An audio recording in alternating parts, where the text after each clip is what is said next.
Assalamualaikum warahmatullahi wabarakatuh. Perkenalkan, nama saya Rio Andika Fernando. Saya mahasiswa dari Universitas Pamulang Serang dengan jurusan Teknik Mesin semester 4 dengan NIM 21109035030.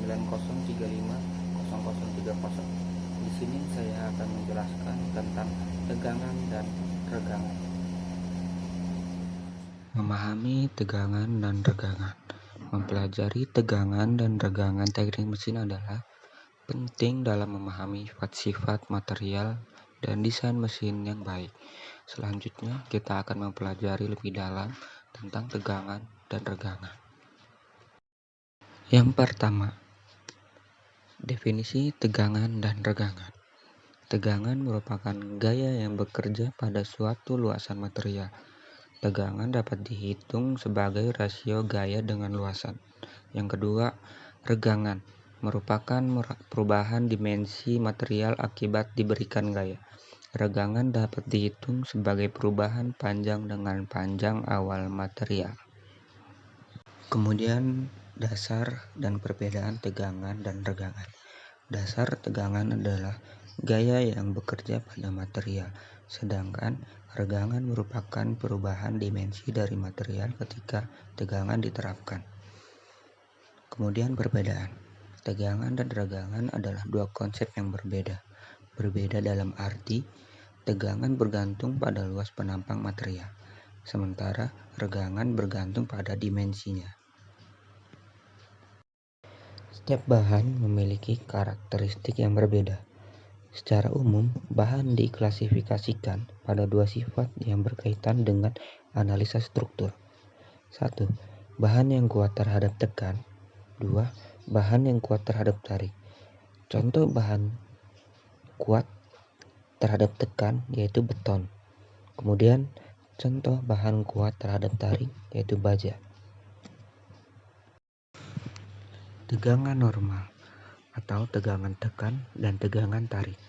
Tegangan tarik dan tegangan tekan bekerja dalam arah tegak lurus terhadap permukaan sebuah batang logam.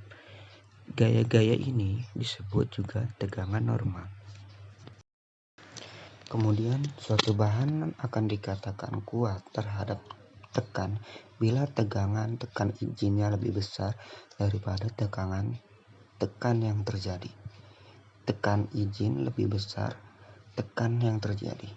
Suatu bahan akan dikatakan kuat terhadap tarik bila tegangan tarik izinnya lebih besar daripada tegangan tarik yang terjadi. Tarik izin lebih besar dari tarik terjadi. Tegangan yang terjadi dapat dihitung dengan persamaan tegangan rata-rata sama dengan beban atau gaya luar dibagi luas penampang bahan. Contoh soal sebagai berikut. Sebuah kolom berukuran 25 x 40 cm menerima beban P sama dengan 30 ton. Bila tegangan izin sama dengan 50 kg per cm persegi, maka periksalah apakah kolom itu kuat memikul gaya P. Berikut penjelasannya. Yang pertama, untuk mencari tegangan rata-rata diperoleh rumus P per A. P sama dengan 30 ton dan A sama dengan 25 dikali 40 cm persegi. Kemudian kita masukkan rumus P 30 ton dibagi A 25 dikali 40 cm persegi. Kemudian diperoleh hasil 30.000 kg per 100 cm persegi. Kemudian peroleh hasil 30 kg per cm persegi. Maka tegangan rata-rata yang diperoleh 30 kg cm persegi. Itu lebih kecil dari tegangan izin. Maka karena tegangan izin lebih besar daripada tegangan yang terjadi, maka bahan cukup kuat untuk memikul gaya yang terjadi. Kemudian teori tegangan dan regangan. Yang pertama, hukum Hooke. Hukum ini mengatakan bahwa tegangan dan regangan berbanding lurus. Yang kedua yaitu elastisitas material. Material didasarkan pada elastisitas, yaitu kemampuannya untuk kembali ke bentuk semula setelah diberikan tegangan. Selanjutnya, hubungan antara tegangan dan regangan. Yang pertama ada regio pijakan, yang kedua limit elastis, yang ketiga titik lelah. Yang pertama, apa itu regio pijakan? Regio pijakan pada awalnya material mengalami regangan elastis di mana tegangan dan regangan adalah linear dan berbanding lurus satu sama lain. Kemudian limit elastis. Setelah mencapai batas tertentu, material mulai mengalami perubahan plastis dengan perkembangan yang lebih cepat. Kemudian yang ketiga, titik leleh. Jika regangan terus meningkat, material akan meleleh dan menjadi cair. Hubungan antara tegangan dan regangan yang terjadi pada material dapat digambarkan dalam suatu grafik. Di atas merupakan contoh dari diagram tegangan dan regangan pada baja. Permasalahan tegangan dan regangan apa saja? Yang pertama, patah dan kegagalan material. Yang kedua, deformasi permanen.